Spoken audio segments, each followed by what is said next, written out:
Welcome back to another episode of r/Am I the Asshole? I'm your host Markee, and without further ado, I want you to sit back, relax, chug a prawn of the Barbie, and get ready for some good stories. Let's go.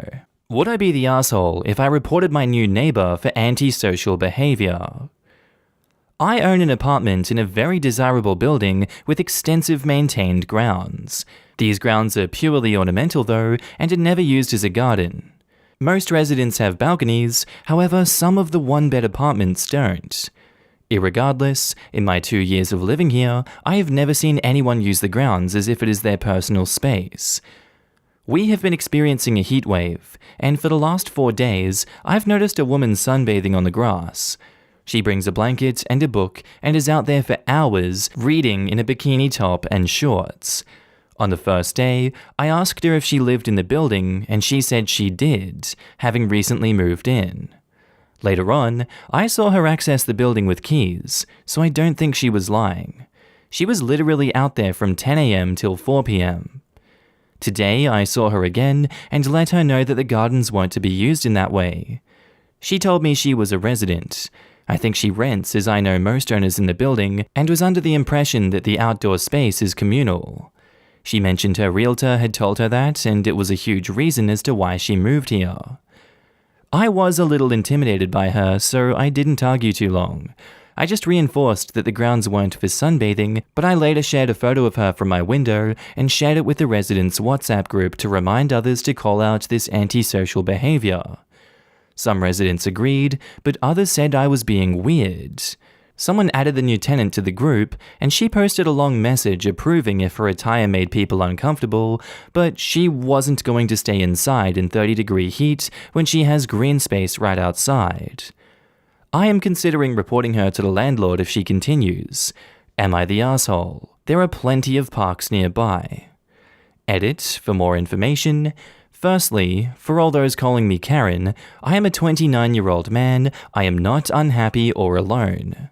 English is not my native language, and I'm not based in America, so we have different understandings of the word antisocial.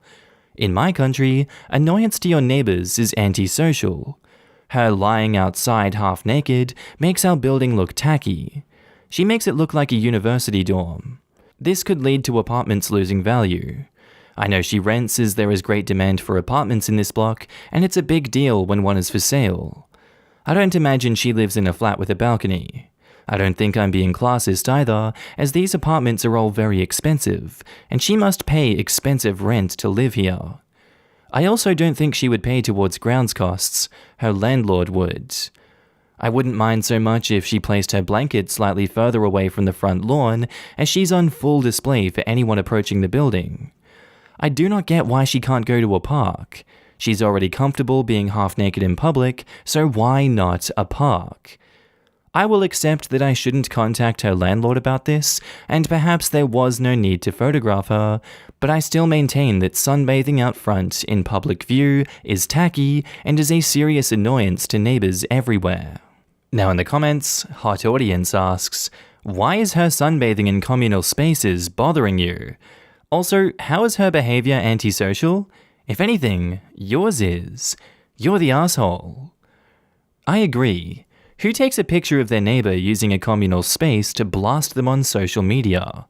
You're the asshole, mind your own business. A picture of her in bikini. Totally not creepy. OP is the asshole just for saying irregardless. You're the asshole. Unless there is a specific rule that she's breaking, you just need to mind your own business. You sound like the busybody neighbour that people tend to dislike. Reporting her for being antisocial? What? Ridiculous. How awkward that OP took a photo of her while she was sunbathing in the communal garden. Seriously, such a strange thing to do. If it was so bothersome, just send a message in the WhatsApp group, but taking a picture of someone you don't know is really weird. Who made you the garden police? In what world is someone sunbathing on their property antisocial behaviour? Is it in the apartment rules that residents can't use the gardens? You're the asshole. Sounds more like a rule that OP made up in their head. If the gardens weren't to be used, then there would be signs to stay off the grass. I'm sure OP would have mentioned if this was the case. OP is the asshole for sure. Our next post is by user ApprehensiveDingo40, titled, "Am I the asshole for modifying a dish even though it wasn't requested?" I'm 28 female and I work as a chef in a local Italian restaurant. We are extensively trained in matters like cross-contamination, and we're very careful with customers who say they have food allergies, i.e., we have a section of the kitchen specifically for preparing dishes for customers that can't have nuts, dairy, shellfish, or other common allergies. We serve some dishes with pesto in them, which typically contains both pine nuts and Parmesan cheese. But pesto is fairly quick to make, and we've made nut-free and dairy-free pesto in the past for customers who have requested it. We don't mind doing so if customers just ask for it. Last night, a server puts in an order for a chicken pesto over pasta dish and informs the chef that a person at the table has a nut allergy. I say okay, no problem, and I begin making pesto without nuts in our allergy-free section of the kitchen. Dish is served, gets ready, comes back. Tells us that the man who ordered the pesto said the pesto tasted odd to him. I explained to her that I made the nut-free pesto since we were informed that someone at the table had a nut allergy. She goes back out, explains this to him, and come back saying that he asked for the manager. The manager and man come to the window, and the man says, "My wife has the nut allergy, not me. I want regular pesto." And I say, "We were informed that someone at the table had a nut allergy. We didn't know who, so we prepared it in our nut-free zone," I reply. He says, "You shouldn't just assume that it was the person ordering. You don't modify things unless you're asked to," the man says. I mean, was it a dumb assumption of me? Everyone else in the kitchen assumed the same thing I did, and we were playing on the side of safety. Were we the assholes to assume? We did remake the dish, and the server got badly tipped for something that wasn't her fault. For me personally, I think you're not the asshole in this instance. You're just doing what is in the best interest of the public by being as safe as possible. The flip side of this is her going to the hospital and you being sued for not doing safe health practices. I think you not putting nuts in the pesto is a much better trade-off. This guy is just being an asshole, so I'm gonna say that you're not the asshole. Now in the comments, What22 says, "Not the asshole. I feel like the server should have known who had the allergy. Unless it was told to the server as someone who has a nut allergy at this table, guess who?" Yeah, I'm inclined to think the server dropped the ball. The wife probably said, "I have a nut allergy" when ordering, and the server went back to the kitchen and said, "Someone at that table has a nut allergy." They obviously meant well, but since the wife said she had an allergy and the husband ordered something with nuts, it would have been better if the server asked if the husband would like the nut-free version instead of assuming. True. I also think the server dropped the ball, not OP. But I don't know why your significant other would be ordering something you're allergic to in the first place. I only eat shellfish and tree nuts when I'm not around my boyfriend since he's allergic. I agree. As a former line cook, I cannot tell you how many times I had to send a server back out to a table to get clarification on an allergy order. OP is definitely not the asshole here. It should have been specified by the server. It was not a bad assumption on your part. You did everything right. Not the asshole. Your server, however, probably should have asked. Someone at the table isn't good enough. The server should have confirmed when taking the order, "Typically this has nuts in it, but we can make it without them in a contamination-free zone. Is that alright?" Well, you see, the problem is, the server might not have known that pesto has nuts in it. Servers often don't know, and won't even think about it unless specifically asked. Granted, such ignorance means that the server should confirm, and any dish at the table that has nuts will be made with the nut-free version, right? But never count on a server to know what potential allergies are in what dishes. It's the kitchen staff that know that, hopefully. And edit, for those answering that a server should know, well, yes, but we don't live in that ideal world. When I ask servers about ingredients related to dietary restrictions, I find that more often than not, they just don't know. The best servers will find out and remember to tell you. The worst will fake an answer. I've definitely had the experience of asking the same question of two different servers at the same place and getting two different answers. Or of having a conversation like this. Does this have chicken stock? No. Not even in the rice? Well, yes, it has it in the rice. One friend even went into an anaphylactic shock because a chef thought it'd be okay to replace the chicken stock with a shellfish-based broth, since they were running out of the chicken. Yet another said that he knows his allergies haven't gone away, even though they could. How? Restaurants screw up often enough that he can confirm it regularly. Should doesn't count for much when it's your life, health, or creed on the line. Our next post is by user TempTempTemp772, titled, Am I the asshole for making my son deal with rotting meat? I go hunting every year. I'm not a trophy hunter by any means. I do it for meat and almost purely for economic reasons at this point. Taking a few deer off my property once a year keeps my freezer stocked up and the grocery bill way down, which is important because finances can be tight sometimes. As a little relevant background, the bulk of the meat is kept in a large freezer in the garage, and about once a week we pull out what we will need for the next week or so, which means the freezer is normally only opened about once a week. My son, 15, has decided that he's vegetarian about 6 months ago, which my wife and I have no problems with. We started making meatless meals twice a week, and made sure every other dinner was such that the meat was separate from everything else so he could still eat with us. This has been working great for the last 6 months with no complaints. However, last week when I pulled the meat for the week out of our freezer in the garage, he decided to come behind me and unplug the freezer. I guess he thought we weren't doing enough to support his cause. He never spoke to us or complained about our twice-a-week setup prior to unplugging the freezer. Well, as you can imagine, with a now unrefrigerated pile of meat in the summer heat, it didn't take long for the meat to start to rot and stink. The freezer kept the smell in for a while, so by the time we finally noticed, everything was completely putrid. I asked my son if he knew what happened, and he proudly said that he'd unplugged it on purpose, and now we would have to be meat-free. I told him he didn't have the right to ruin a freezer full of meat and raise the family's grocery bill without discussing it with anyone. I told him that as a part of his punishment, he had to clean up his mess, meaning dispose of all the rotting meat and either sufficiently clean and sanitize the freezer or purchase a new one out of his savings. He called me the asshole for making him interact with meat in any form, but he made the mess so he needs to clean it up. Am I the asshole? Now in the comments, Liz Weasley says, Not the asshole. I'm a vegetarian myself, and I'd argue what he's done is worse because the deer have now died for no reason. Plus, it's not okay for him to intentionally ruin the family's groceries and waste money. Buying a new freezer might be overkill, but I don't think it's unreasonable at all to clean it. And edit, I stand corrected. Sounds like a new freezer is needed. Worry says, I'm wondering if the smell of the rot can ever truly be removed, and if it can't, it'll contaminate the new meat. Not the asshole.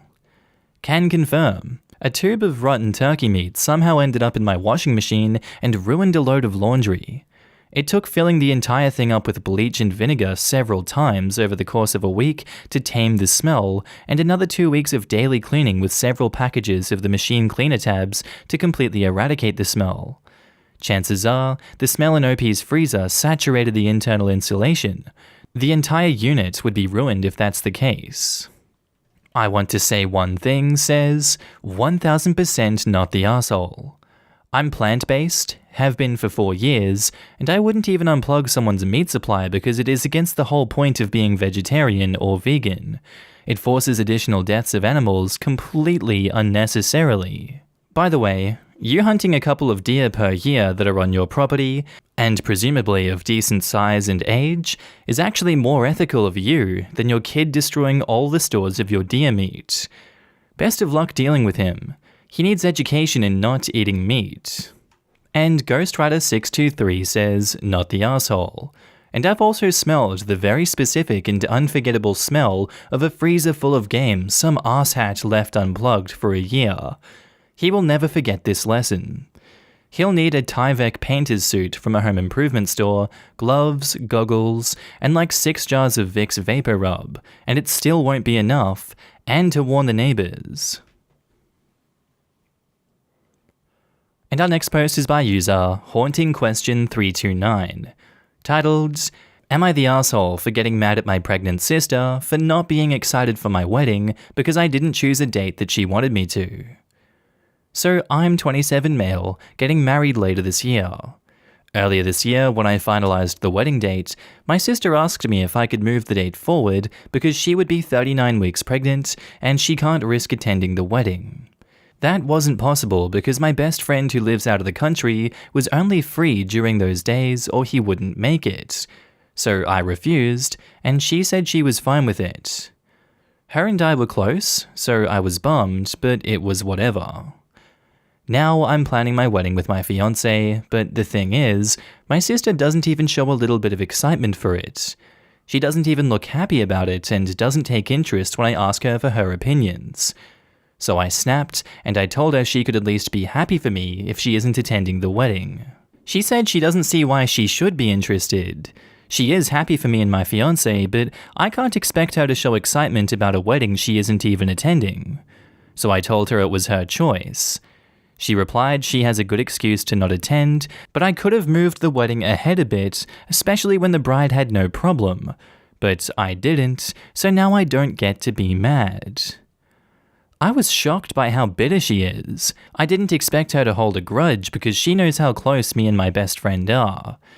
I vented to my fiancé about the whole thing, but she told me I'm the asshole here and I need to cut my sister some slack because she's pregnant and I did choose my best friend over her. Now I don't have any right to be mad. So Reddit, am I the asshole? Now in the comments, Sabrina Cross says, You're the asshole. No one cares about your wedding like you do. Expecting your sister, who herself has a major life-changing thing going on, to be excited for your wedding when you didn't even make an effort to set a date that could be convenient for her is not it. It seems like your sister didn't even say anything to you until you snapped at her. Your fiancé is right. No, I don't need you at my wedding, but look happy for me. No, happier, says OP. I don't need you at my wedding, but I'm going to annoy you by trying to involve you in the wedding planning and throw a tantrum when you don't show interest. The hat on the cat says, yes, OP is acting like she just doesn't want to come since she'll be uncomfortable, but her explanation is this. She would be 39 weeks pregnant and she can't risk attending the wedding. In case OP doesn't understand, babies aren't all born on the due date. In the USA, the due date is the average length of time a baby is born after conception, but it's a several weeks spread it can happen in. 39 weeks is full term. Your baby is 100% ready and done and can come literally any second. Also can have already come a week ago. Both of my kids were born 1 to 2 weeks before the due date. So if my sister goes to the wedding, there is a very real chance she will go into labor at the venue or on the drive there. If she doesn't happen to live really close to the venue, she can't really go. If she has to do a couple hours drive, what if she goes into labor? If she goes into labor at the venue, is there a close-by in-network hospital that she's familiar with that she can even deliver at?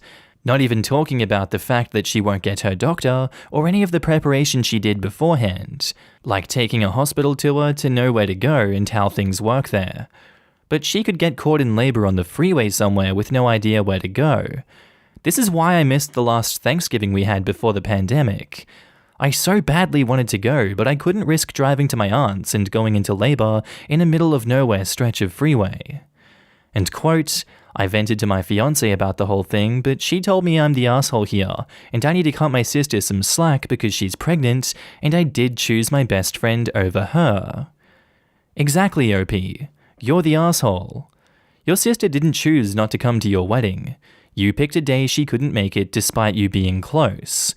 You didn't care if she could come because your friend is more important to you, and you basically told that to her face. Edit, and her reason is medical and something she can't change. Not sure about your friend. She's also available anytime but then, while you're picking just the few weeks she can't safely attend out of the whole year knowingly, so you can meet this friend's super specific time requirement or preference.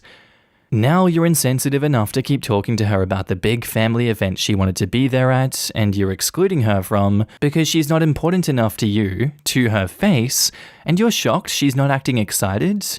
Why should she be excited? You picked the only time she couldn't make it since she's not important enough for you to care if she comes, which likely hurt. You can't expect her to be happy about the constant reminders that you don't care about having her at your wedding, right? That's hurtful. And how rude is it of you to keep talking to her about this? It's like you're rubbing salt in her wound and then are upset that she doesn't seem excited enough about the fancy pink Himalayan salt that you're using. And edit, I also had a complication during my second labour. The baby only survived because I was at a hospital when it happened. If I'd gone to family Thanksgiving, my daughter straight up could have died. Also, someone else pointed out, which I didn't think of, but colossal you're the asshole for holding your wedding during the period when your sister might give birth, because you're also very likely depriving her of the comfort of her mother during one of the most difficult experiences she will have. I had my mum there for the birth of my first child. She died before my second, and it made such a big difference to me. Many women like having their mothers there. In my entire life, that was the time I needed my mother the most. But I imagine you expect your mum to go to the wedding instead, right? I hadn't even thought of that. How horrible for the sister to experience, and how horrible for the mother to have chosen between children. And OP replies, I should have thought of that. She deserves for mum to be there for her. No, what she deserves is a brother that cares more about his heavily pregnant sibling than some long-distant friend's slight inconvenience. Unfortunately, she got you instead. Anyway guys, I think that's where I'm going to end today's video. If you did like it, tell me what you thought about it down in the comments below, and make sure to just interact with everyone in this community. I love each and every one of you that I get to see on a daily basis. And don't forget, if you are a Patreon subscriber, I love you. You're on the screen right now with the YouTube members as well. If you see yourself, give yourself a pat in the back. You guys help me continue this YouTube journey. You keep me going. I see you guys everywhere. I see your messages, and thank you so much for supporting me. I really love every single one of you. But with that all said, I'm going to be signing off now, guys. I hope you have a good day, night, sleep, whatever you're up to, and I'll see you in the next episode. Bye.